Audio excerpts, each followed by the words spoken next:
नमस्कार दोस्तों, आपका अपने इस YouTube चैनल हमारी संस्कृति हमारी धरोहर में हार्दिक स्वागत है। न तो ये शरीर तुम्हारा है, न ही तुम इस शरीर के हो। यह शरीर 5 तत्वों से बना है: अग्नि, जल, वायु, पृथ्वी और आकाश। एक दिन ये शरीर इन्हीं 5 तत्वों में विलीन हो जाएगा। भगवान कृष्ण ने ये बात कही है। आखिर कहाँ जाती है आत्मा मरने के बाद? जानिए इसका रहस्य। तो वीडियो देखने से पहले इस चैनल को सब्सक्राइब करना ना भूलें। यदि वीडियो पसंद आए तो इसे लाइक करें और शेयर करें। अभी तक कोई ये जान नहीं पाया कि क्या वास्तव में इस दुनिया के बाद भी एक ऐसी दुनिया है जहां आत्मा को संरक्षित कर रखा जाता है। अगर नहीं तो जीवन का अंत हो जाने पर आत्मा कहाँ चली जाती है? शरीर त्यागने के बाद कहाँ जाती है आत्मा? मृत्यु के बाद 1 घंटे तक होती हैं ये 7 बातें। मनुष्य मृत्यु के बाद अचेत अवस्था में रहता है। मृत्यु के पश्चात आत्मा शरीर से निकलकर कुछ देर तक अचेत अवस्था में रहती है। आत्मा को इस प्रकार का अनुभव होता है जैसे कठिन परिश्रम से थका हुआ मनुष्य गहरी निद्रा में होता है, लेकिन कुछ पल में यह अचेत से सचेत हो जाती है और उठकर खड़ी हो जाती है। जब व्यक्ति के शरीर से आत्मा निकलती है तो उसे कुछ समय तक पता ही नहीं होता है कि वह शरीर से अलग है। वह उसी प्रकार व्यवहार करती है जैसे शरीर में रहते हुए उसका व्यवहार था। शरीर से निकलकर खड़ी आत्मा अपने सगे संबंधियों को पुकारती है, लेकिन उसकी आवाज़ कोई सुन नहीं पाता है। इससे आत्मा को बेचैनी और छटपटाहट होने लगती है। आत्मा परेशान होकर सभी लोगों से कुछ कहना चाहती है, पर उसकी आवाज़ बस उस तक ही गूंज कर रह जाती है, क्योंकि वह भौतिक नहीं अभौतिक ध्वनि होती है और मनुष्य केवल भौतिक चीज़ों को ही महसूस कर सकता है। वर्षों तक शरीर में रहने से जो सांसारिक माया का आवरण आत्मा पर पड़ा होता है, उससे मोहवश आत्मा दुखी होकर कभी अपने मृत शरीर को तो कभी अपने संबंधियों को देखकर उनसे बात करना चाहती है, लेकिन उसका प्रयास विफल होता है। आत्मा कोशिश करती है कि वह फिर से शरीर में प्रवेश कर जाए, लेकिन यम के दूत उसे शरीर में प्रवेश नहीं करने देते। धीरे धीरे व्यक्ति की आत्मा यह स्वीकार करने लगती है कि अब जाने का वक्त हो गया है। मोह का बंधन कमज़ोर होने लगता है और वह मृत्युलोक से विदा होने के लिए तैयार हो जाती है।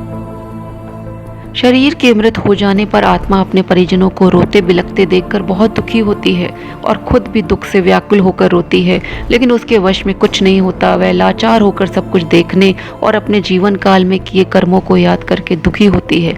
यम के दूत आत्मा से कहते हैं कि चलो, अब यहाँ से चलने का समय आ गया है, और कर्मों के अनुसार उसे लेकर यम मार्ग की ओर चल पड़ते हैं। कुछ ही समय में आत्मा मृत्यु लोक की सीमा को पार कर एक ऐसे मार्ग में पहुंच जाती है जहां न सूर्य की रोशनी होती है, न चांद की चांदनी। उस लोक में हर जगह अंधेरा होता है। वहां आत्मा अपने कर्मों और इच्छाओं के अनुसार कुछ समय तक विश्राम करती है। कुछ आत्माएं जल्दी शरीर धारण कर लेती हैं, तो कुछ लंबे समय तक विश्राम करने के बाद अपनी इच्छा के अनुसार नया शरीर धारण करती हैं। मनुष्य का जीवन जितना सत्य है, उतना ही बड़ा सत्य उसकी मृत्यु भी है। लेकिन आखिर क्या होता है मृत्यु के बाद? किस प्रकार जीवात्मा यमलोक तक पहुंचती है? यदि आप इसके बारे में जानना चाहते हैं तो चलिए मैं इसके बारे में विस्तार से बताती हूँ। मृत्यु जीवन का सबसे बड़ा सत्य है। मरने के बाद मनुष्य की आत्मा को यमलोक तक पहुंचने के लिए कई प्रकार की मुसीबतों का सामना करना पड़ता है। लेकिन कैसा होता है मृत्यु के बाद का सच? यदि आप भी इसके बारे में जानना चाहते हैं तो चलिए इसके बारे में मैं बताती हूँ। क्या होता है मरने के बाद? मृत्यु एक ऐसा सच है जिसे कोई भी झुठला नहीं सकता। हिंदू धर्म के अनुसार मृत्यु के बाद मनुष्य को स्वर्ग या नर्क की प्राप्ति होती है। पुराणों के अनुसार जो भी व्यक्ति अच्छे कर्म करता है उसके प्राण हरने देवदूत आते हैं और उसे स्वर्ग लेके जाते हैं, जबकि जो मनुष्य जीवन भर बुरे कर्म करता है उसके प्राण हरने यमदूत आते हैं और उसे नर्क में लेकर जाते हैं। लेकिन उससे पहले उस जीवात्मा को यमलोक लेकर जाया जाता है, जहां पर यमराज उसके पापों के आधार पर उन्हें सजा देते हैं। मृत्यु के बाद जीवात्मा किस प्रकार यमलोक जाती है, इसका विवरण गरुड़ पुराण में दिया गया है।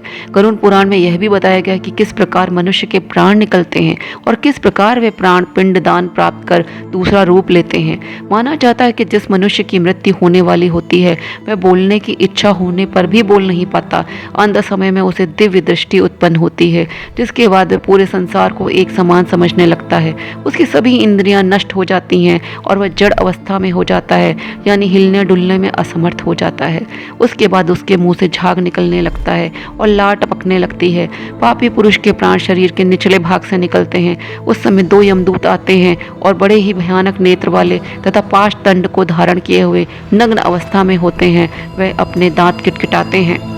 यमदूतों का मुंह टेढ़ा मेढ़ा होता है और नाखून ही उनके शस्त्र होते हैं। ऐसे भयानक यमराज के यमदूतों को देखकर प्राण मल मूत्र का त्याग करने लगते हैं। उस समय शरीर से प्राण पैर के अंगूठे के मार्ग से निकलते हैं, जिन्हें यमदूत पकड़ लेते हैं। यमराज उस व्यक्ति के प्राणों को पाश गले में बांधकर उसी क्षण यमलोक को ले जाते हैं, जैसे राजा के सैनिक दंडनी प्राणी को लेकर जाते हैं। उस पापी जीवात्मा को थकने पर भी आराम नहीं दिया जाता है।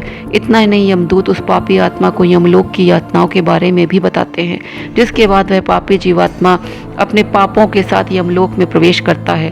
उसे यमलोक में कुत्तों से कटाया जाता है और गर्म चीज़ों पर भी चलाया जाता है। वह भूख प्यास से भी तड़पता है। तब यमदूत उसकी पीठ पर चाबुक मारकर उसे आगे लेकर जाते हैं।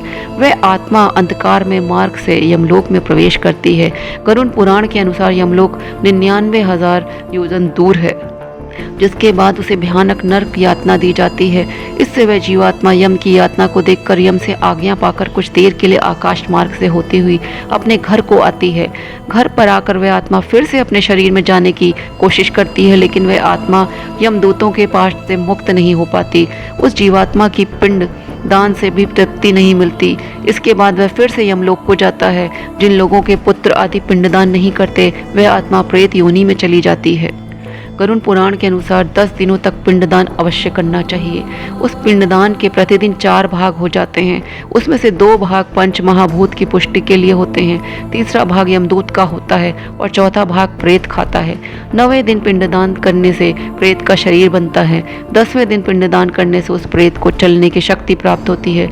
गरुड़ पुराण के अनुसार शरीर को जलाने के बाद फिर से हाथ के बराबर का शरीर उत्पन्न होता है। वही यमलोक के मार्ग में शुभ और अशुभ फल को भोगता है। पहले दिन पिंडदान से सिर, दूसरे दिन पिंडदान से गर्दन, तीसरे दिन हाथ, चौथे दिन के पिंडदान से पीठ, 5वें दिन के पिंडदान से नाभि, छठे और 7वें दिन के पिंडदान से कमर और नीचे का भाग, 8वें दिन के पिंडदान से पैर, 9वें और 10वें दिन के पिंडदान से भूख प्यास की प्राप्ति होती है। ऐसे पिंड शरीर को धारण कर भूख प्यास से व्याकुल प्रेत 11वें और 12वें दिन का भोजन करता है। यमदूतों के द्वारा 13वें दिन प्रेत को बंदर की तरह पकड़ लिया जाता है, जिसके बाद वह प्रेत भूखा प्यासा अकेला ही यमलोक को जाता है।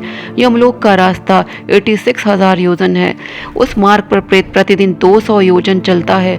इस प्रकार वह 47 दिन लगातार चलकर यमलोक पहुंचता है। गरुड़ पुराण में बताया गया है क्यों मृतक के शव को भूल कर भी अकेला नहीं छोड़ना चाहिए। गरुड़ पुराण के अनुसार रात को मृत शरीर को अकेला छोड़ना परेशानी की वजह बन सकता है। मान्यता है कि रात में नकारात्मक शक्तियां सक्रिय रहती हैं। ऐसे में वे मृतक के शरीर में प्रवेश करने की कोशिश करती हैं। इसलिए रात में शव को अकेला नहीं छोड़ना चाहिए। शव को अकेला इसलिए भी नहीं छोड़ना चाहिए क्योंकि मरने के बाद मृतक की आत्मा वहीं शव के आसपास रहती है।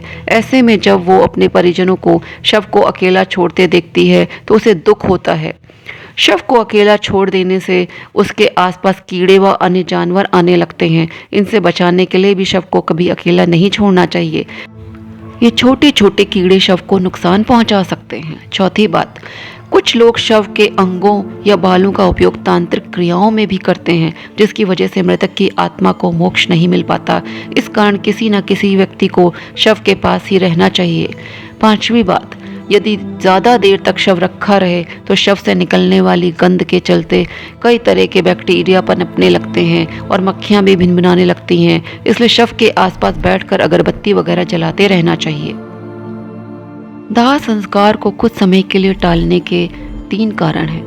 पहला कारण, सूर्यास्त के बाद हुई है मृत्यु तो हिंदू धर्म के अनुसार शव को जलाया नहीं जाता है। इस दौरान शव को रात भर घर में ही रखा जाता है और किसी न किसी को उसके पास रहना होता है। उसका दाह संस्कार अगले दिन किया जाता है। यदि रात में ही शव को जला दिया जाता है तो इससे व्यक्ति को अधोगति प्राप्त होती है और उसे मुक्ति नहीं मिलती। ऐसी आत्मा असुर, दानव अथवा पिशाच की योनि में जन्म लेती है। दूसरा कारण, यदि किसी व्यक्ति की मृत्यु पंचक काल में हुई है तो पंचक काल में शव को नहीं जलाया जाता है। जब तक पंचक काल समाप्त नहीं हो जाता तब तक शव को घर में ही रखा जाता है और किसी न किसी को शव के पास रहना होता है। गरुड़ पुराण सहित कई धार्मिक ग्रंथों में उल्लेख है कि यदि पंचक में किसी की मृत्यु हो जाए तो उसके साथ उसी के कुल खानदान में 5 अन्य लोगों की मौत भी हो जाती है। इसी डर के कारण पंचक काल के खत्म होने का इंतजार किया जाता है, परंतु इसका समाधान भी है कि मृतक के साथ आटे, बेसन या कुश, सूखी घास से बने 5 पुतले अर्थी पर रखकर इन 5 को भी शव की तरह पूर्ण विधि विधान से अंतिम संस्कार किया जाता है। ऐसा करने से पंचक दोष समाप्त हो जाता है।